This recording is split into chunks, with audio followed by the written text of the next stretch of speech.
Well,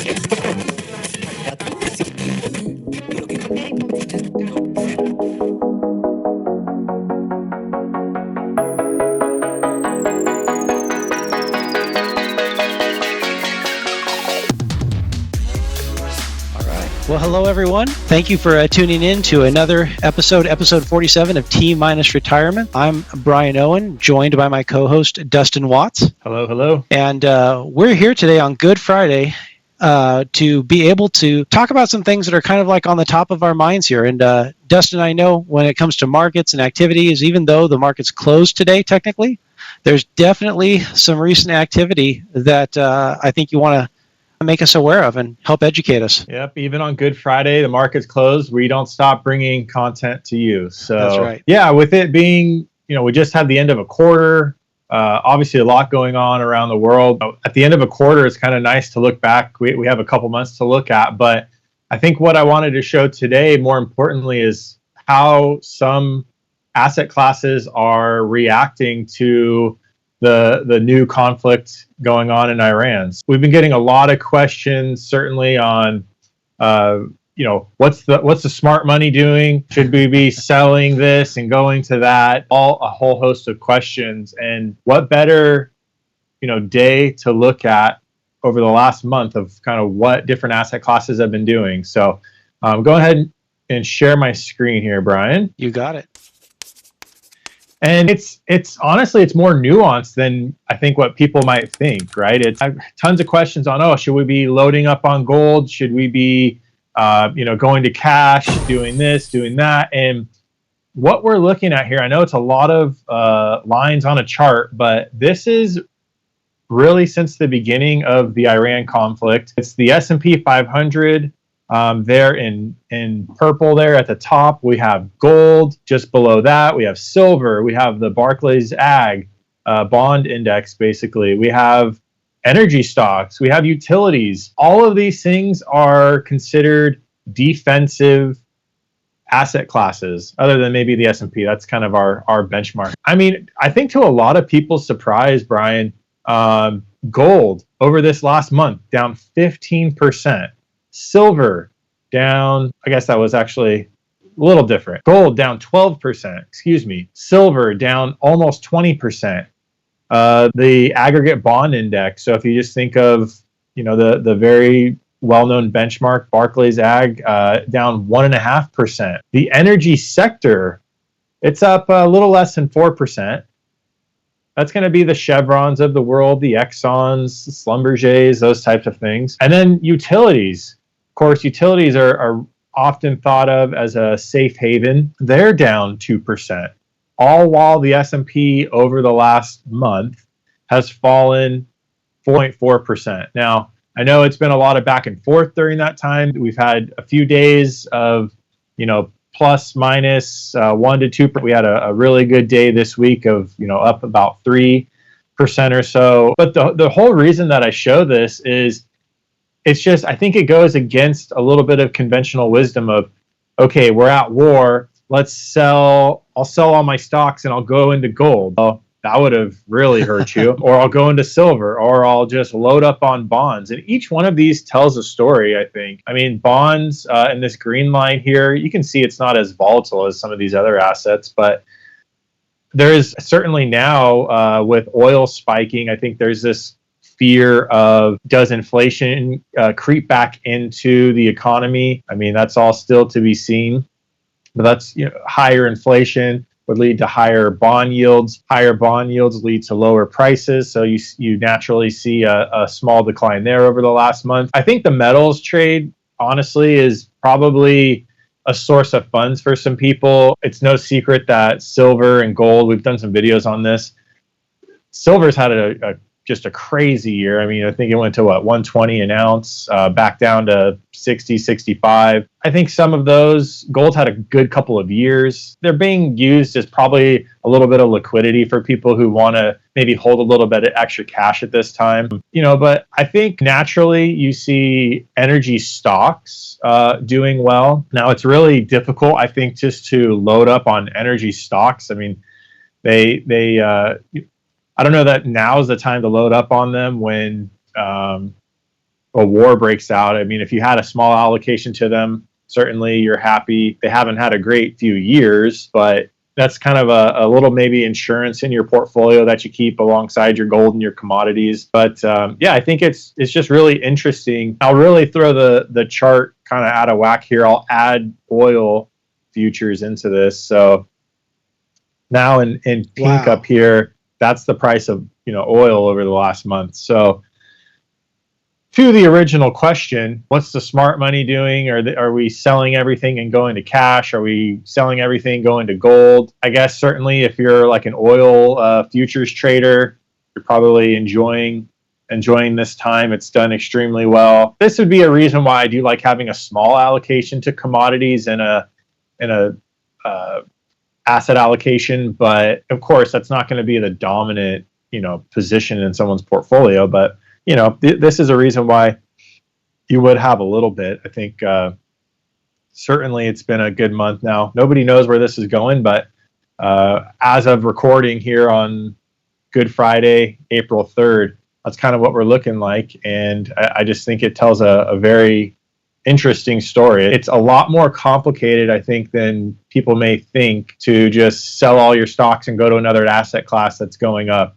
Or sell all your stocks and go to cash. I mean, we've seen that this week, right? We've had a couple days where the market just rallied really hard on some hopes of some de-escalation. Now, we have a long weekend, Brian, so I don't know. Nobody knows what Monday holds, but that's kind of where we sit today. And that's a good point, Dustin, because chart off here. Yeah, let me switch back as well to the other scene. But that's a very good point because, like you pointed out, we saw a lot of movement this week. One day up, one day down, and a lot of it seemed to be somewhat headline oriented or, kind of in hopes and anticipation of one outcome or another. And 72 hours, a lot can happen by Monday morning when the markets reopen. But nonetheless, it's valid to realize that we can't necessarily think that we're going to catch the ride with oil, move a heavy concentration of our portfolio to that, and think that somehow we're going to come out ahead.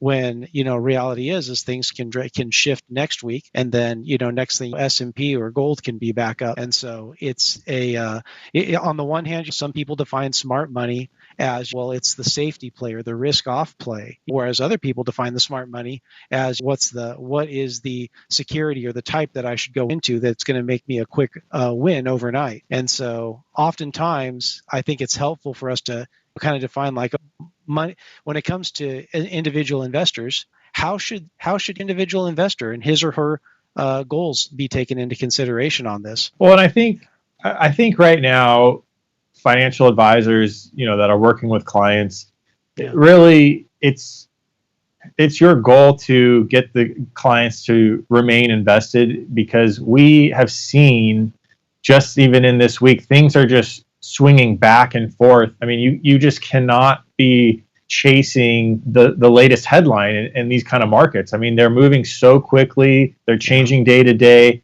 And honestly, if you're an advisor that's set up a portfolio for your client that is, for retirement, it really, for any type of time horizon farther out than a year or so, it's like we just kind of have to sit through some of this ups and downs. And when we look back at the chart, it hasn't been it hasn't been a crash mode or anything like that. There's been a little bit of damage under the hood. And I have actually something else I can share too, Brian. Sure. That's pretty interesting. JP Morgan came out with their latest data. It's another reason why I like the end of a quarter. We have fresh data from JP Morgan on their guide to the markets. And this shows over here on the right-hand side of the screen where valuations are at. This goes back to 1994, forward PE on the S&P. Up here, if you can see my cursor, 24 times during the .com, all the way down to 10 times, I'll call it, during the GFC. We were just at about 23 times, I'll call it. Well, as prices have come down, over the last month, earnings have remained extremely strong. We've had double-digit earning growth over the last few quarters. We have another earnings season coming up in just a couple days, and we'll really kick off here. I think that'll give us a lot of tell. But if earnings can continue to hold up, this PE that we're at here will kind of get back into this normal range. And I think if you're somebody that is focused on long-term investing, that's honestly, I would say, good news for you, because we're not at extremes. So I would certainly look at that as a positive. Yeah, that seems like that really does help put some things into perspective, because too, it's the reality that it's not like everyone's missed out on. Sorry, let me switch back my screen here. It's not like everyone's missed out on a good value for being invested. You're still rewarded for holding longer, and that's what a chart like that is revealing when it comes to PE or price to earning. That really shows it, how it's still moving in a steady cycle that way. Yeah, and again, nobody knows what the future holds. All we can do is continue to absorb the data and make our best judgment going forward. But I think at this point, with the month that we have kind of behind us, we can at least analyze and look under the hood and say, okay, well, it hasn't been a total disaster. There's a lot of positives, I think, taking place in the market. And again, if you have a time horizon, probably longer than a year, I think things are holding up pretty well. And we're going to have to just see how some of this plays out, to be honest. And you make a good point regarding a time horizon. Essentially every investor has a time horizon, and for some it's less, and for others it's a lot more. And that's where I find it helpful to realize we need to kind of take a telescopic step out and realize, okay, in light of what's going on right now as far as war and news around the world outside of the U.S., we have to realize that, okay, this is just still kind of a blip in time. This is a moment in history, and sure, it's pivotal right now because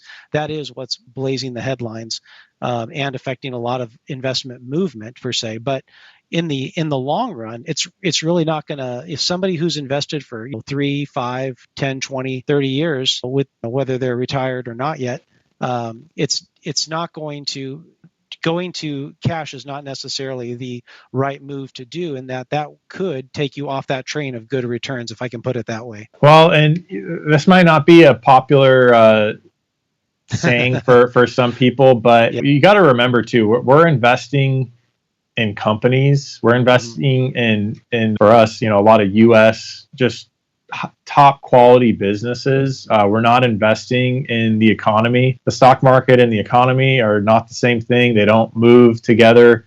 For the good and the bad, honestly. Sometimes the market freaks out the economy's going down the tubes, and it never does. So you just have to remember, not everything will play out from a stock market standpoint that you maybe think will happen to the economy. And to be frank, the market's only going to obsess over these headlines for so long. We've already started to see this last week, yesterday actually, on April 2nd, oil spiked, 10, 11%. The market ended flat. That was the first time where we've seen, since this war started, a decoupling of what's going on in the market to what's going on with oil. They were really trading, lockstep. If oil was up, the market was down. So, maybe that's a signal there that the market's getting a little tired of that, or maybe, traders think that we're on the downside of this conflict. There's no way to know. Again, I think we've been pretty clear that we don't speculate on what's going to take place militarily, but from a market perspective, those headlines won't drive S&P returns forever. Certainly over the short term, yes, but again, we like to bring the focus back to what our goals are, what our time horizon is, and I think everybody's better off for it. Yep. Yeah, no, I agree. That was very helpful, Dustin. I suppose, like, when we consider, hey, we're going into a 3-day weekend, well, we are for some folks in the middle of a 3-day weekend. I want to encourage everyone, hey, enjoy your time, enjoy your family and friends, and, really don't worry about the markets too much. Just enjoy your weekend. Yeah, you gotta enjoy your time and your family and life, because believe me, the markets will still be there on Monday. Yes, they will. Don't worry about it all weekend. Yeah. Well, I appreciate that, Dustin. Thank you for sharing those charts with us. Do you have any other kind of closing remarks or thoughts to share before we close out? I don't, but I think we'll be putting out another video next week. So in the meantime, we appreciate you watching. Please like, subscribe, and we will see you in the next video. Take care. Likewise, we'll see you next time.